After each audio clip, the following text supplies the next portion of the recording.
Bismillahirrahmanirrahim. Assalamualaikum warahmatullahi wabarakatuh teman-teman semua. Perkenalkan, saya dari kelompok 9 Zahratul Aini dengan NIM 20140100125 dari Fakultas Tarbiyah dan Keguruan Universitas Islam Negeri Imam Bonjol Padang, dengan Bapak dosen Dr. Muhammad Qasim MA, mata kuliah Metodologi Pendidikan Agama Islam. Di video kali ini saya akan membahas tentang model-model pembelajaran pendidikan agama Islam atau PAI. Nah, sebelum masuk lebih dalam, alangkah lebih baiknya kita mengetahui terlebih dahulu apa itu model-model pembelajaran atau pengertian model pembelajaran. Nah, model pembelajaran adalah cara yang digunakan oleh seorang guru agama dalam proses pembelajaran untuk mencapai tujuan yang sesuai dengan pendidikan agama Islam.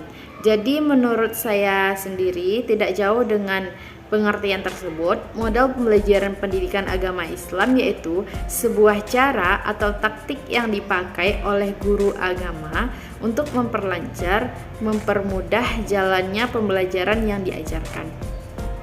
Kita masuk kepada poin yang kedua, yaitu membahas tentang macam-macam model pembelajaran. Nah, model-model pembelajaran ini ada 4 ya teman-teman. Yang pertama model informasi, yang kedua model personal, yang ketiga model interaksi sosial, yang keempat model tingkah laku. Kita akan bahas satu persatu. Yang pertama model informasi. Nah, berdasarkan teori belajar kognitif, pengertian dari teori model informasi adalah model yang berorientasi pada kemampuan peserta didik memproses informasi dan sistem-sistem yang dapat memperbaiki kemampuan tersebut.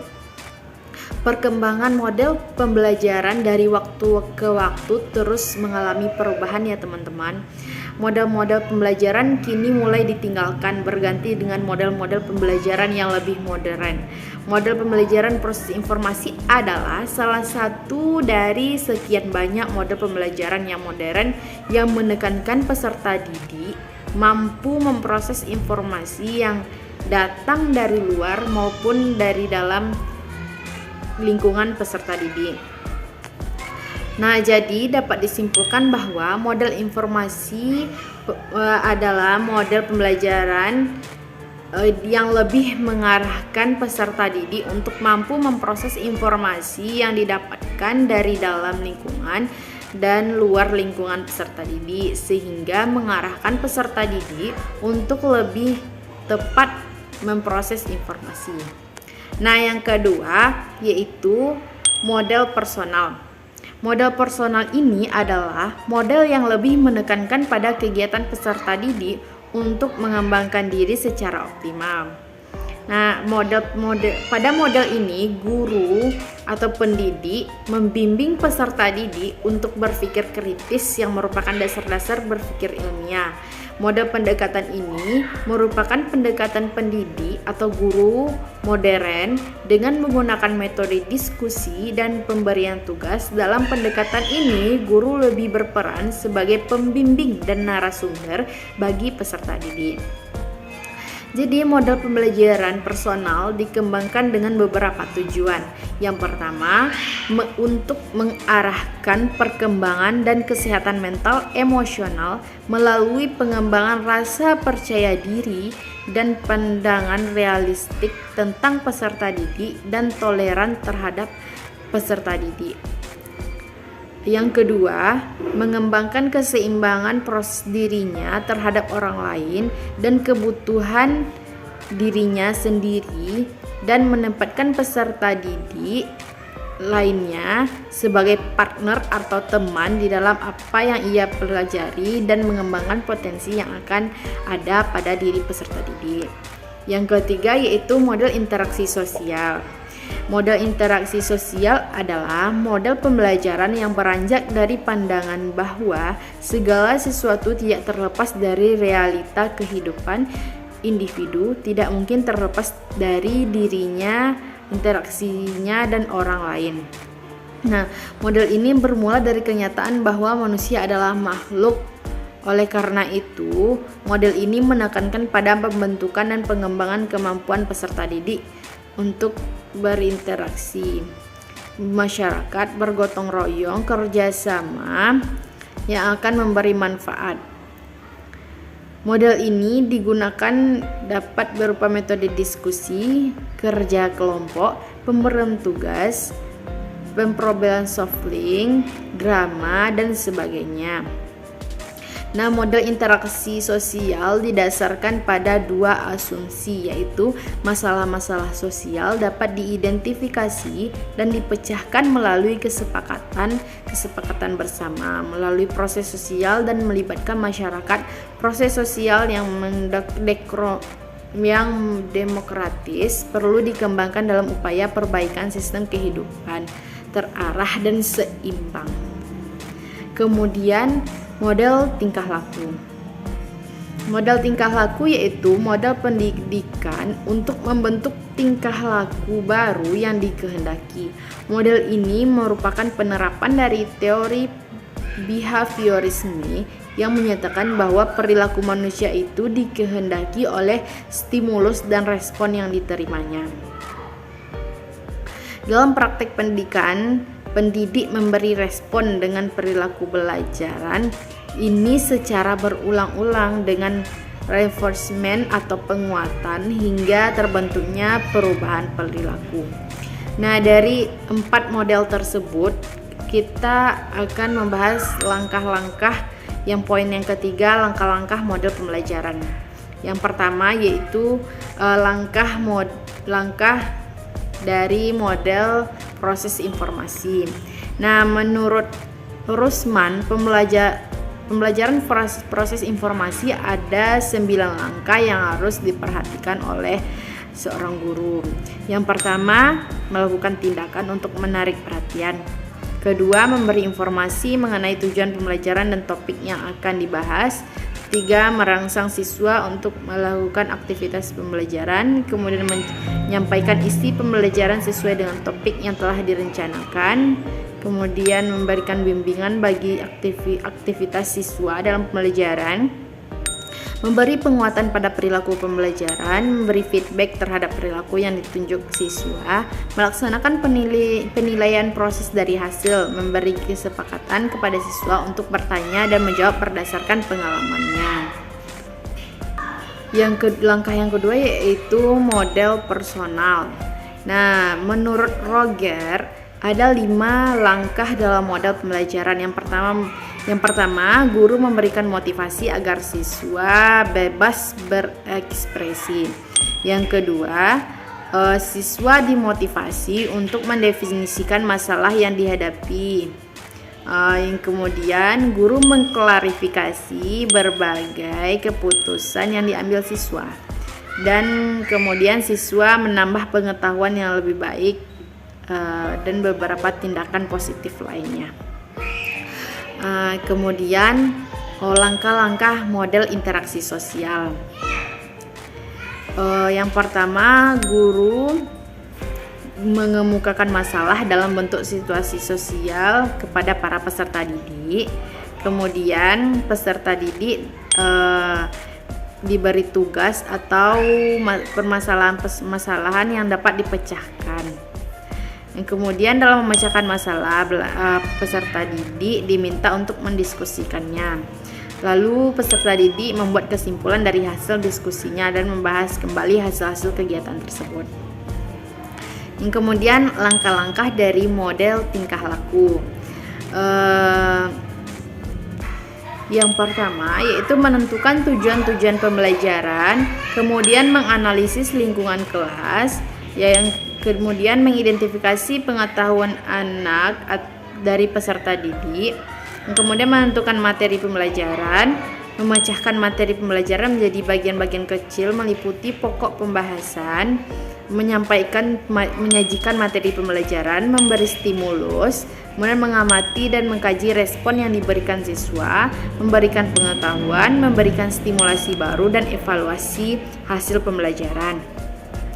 Nah, kemudian kelebihan dan kekurangan model-model pembelajaran yang kita bahas tadi. Yang pertama yaitu model proses informasi. Kelebihannya yaitu teori ini akan membantu meningkatkan keaktifan siswa dalam berpikir. Kemudian peserta didik akan berusaha untuk mengaitkan proses pembelajaran yang menarik dengan materi yang disampaikan. Lalu guru dituntut dapat menyampaikan materi pembelajaran dengan metode belajar yang menyenangkan dan menarik sehingga peserta didik dapat menerima materi dengan baik. Kemudian peserta didik akan lebih mudah memahami dan mengingat materi yang disampaikan. Dan kekurangan dari model ini adalah jika seandainya guru tidak menyampaikan materi secara kreatif dan menarik, maka peserta didik tidak menerima materi yang disampaikan dengan baik sehingga tujuan pembelajaran tidak dapat tercapai. Kedua, kelebihan dan kekurangan dari model personal. Kelebihannya, model ini lebih menekankan kepada guru agar melakukan pendekatan secara individu kepada siswa. Strategi pemilihan media atau alat-alat peraga serta penggunanya sangat membantu anak untuk berkomunikasi. Nah, kekurangan dari model ini yaitu tahap ketiga dalam hal lemahnya anak untuk berdiskusi. Hal ini diasumsikan karena anak tunarunggu memiliki keterbatasan dalam pendengaran dan berbicara. Kemudian kelebihan dan kekurangan dari model interaksi sosial. Yang pertama yaitu kelebihan dari model interaksi sosial, memudahkan transfer pengetahuan dan pembelajaran yang berintegrasi dengan beberapa mata pelajaran lainnya, diperoleh berbagai macam pengalaman instruksi bersama, kemudian bersifat proaktif. Itu hanya sebagian. Dan kemudian kekurangan dari model interaksi sosial yaitu siswa bimbingan berkenaan dengan konsep utama dari suatu kegiatan, kemudian membutuhkan kolaborasi yang kontinu dan fleksibel yang tinggi. Kemudian disiplin-disiplin ilmu yang saling keterkaitan tetap dikaji terpisah-pisah satu sama lain. Yang kemudian kelebihan dan kekurangan dari model tingkah laku. Yang pertama kelebihannya itu yaitu sangat cocok untuk memperoleh kemampuan yang membutuhkan praktek dan pembiasaan dengan bimbingan yang diberikan secara terus-menerus, membuat peserta didik paham sehingga mereka bisa menerapkannya dengan baik. Lalu kekurangan dari metode tingkah laku yaitu pembelajaran ini hanya berpusat pada guru. Peserta didik hanya mendapatkan pembelajaran berdasarkan apa yang diberikan guru. Selanjutnya yaitu skenario dari model-model pembelajaran PAI ini. Jadi saya akan menampilkan video tentang skenarionya. Semoga kalian paham dengan apa yang saya jelaskan. Terima kasih.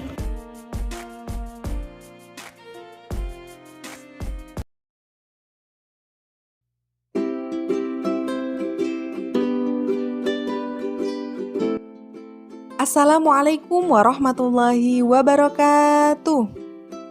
Bagaimana kabar kalian hari ini anak-anak? Alhamdulillah, semoga kita senantiasa dalam keadaan sehat walafiat. Amin.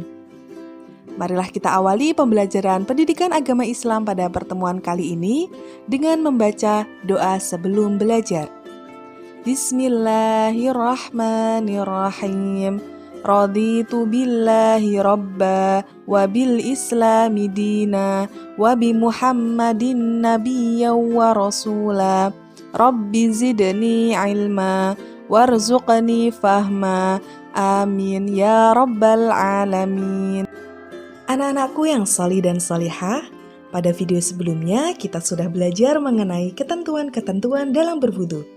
Ada syarat wudu, rukun wudu, sunnah wudu, dan hal-hal yang membatalkan wudu tentunya sudah kalian pahami dengan baik, bukan?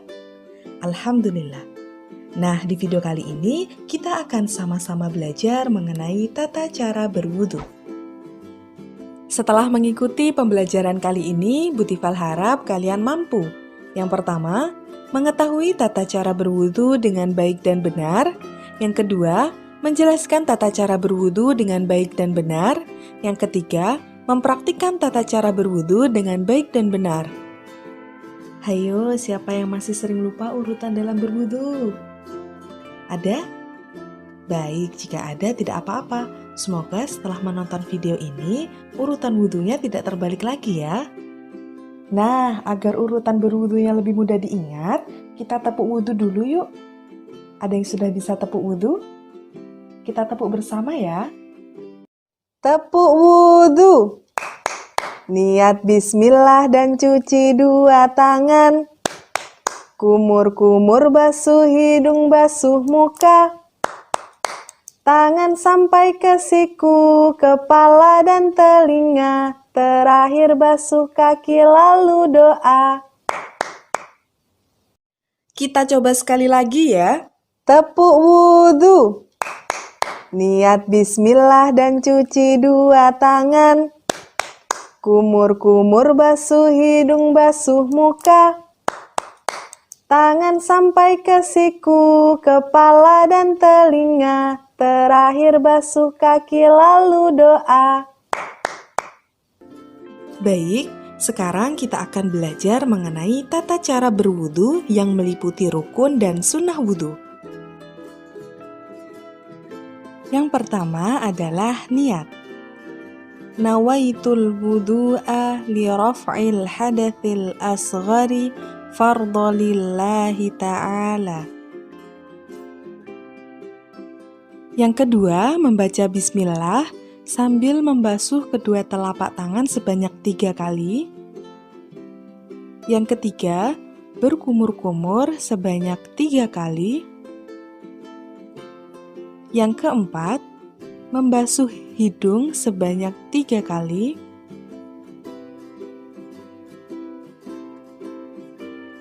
Yang kelima, membasuh muka atau wajah sebanyak 3 kali.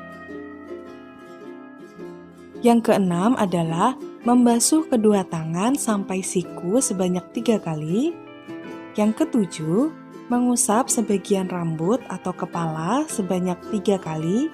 Yang kedelapan, mengusap 2 daun telinga sebanyak 3 kali. Yang kesembilan, membasuh kedua kaki sebanyak 3 kali, boleh sembari dengan membersihkan sela-sela jemari kaki. Lalu yang terakhir adalah doa setelah berwudu. Asyhadu an la ilaha illallah wahdahu la syarikalah wa asyhadu anna Muhammadan abduhu wa rasuluh. Allahumma ja'alni minat tawwabina waj'alni minal mutatahhirin. Nah, itu tadi tata cara berwudu ya anak-anak. Ingat, ketika berwudu, gerakannya harus urut atau tertib ya. Jangan terbalik-balik, karena salah satu rukun wudu adalah tertib. Kalau wudunya tidak tertib dan tidak urut, maka wudunya tidak sah. Maka harus diulangi kembali wudunya dengan gerakan yang benar. Semoga penjelasan Bu Tifal mudah dipahami ya. Setelah ini, silahkan praktikkan tata cara berwudu di rumah kalian masing-masing ya. Marilah kita akhiri pembelajaran kali ini dengan membaca hamdalah bersama-sama. Alhamdulillahirabbil alamin. Jangan lupa subscribe, like, komen, dan share video ini ya. Terima kasih. Wassalamualaikum warahmatullahi wabarakatuh. Thanks for watching. Jangan lupa like, comment, and subscribe.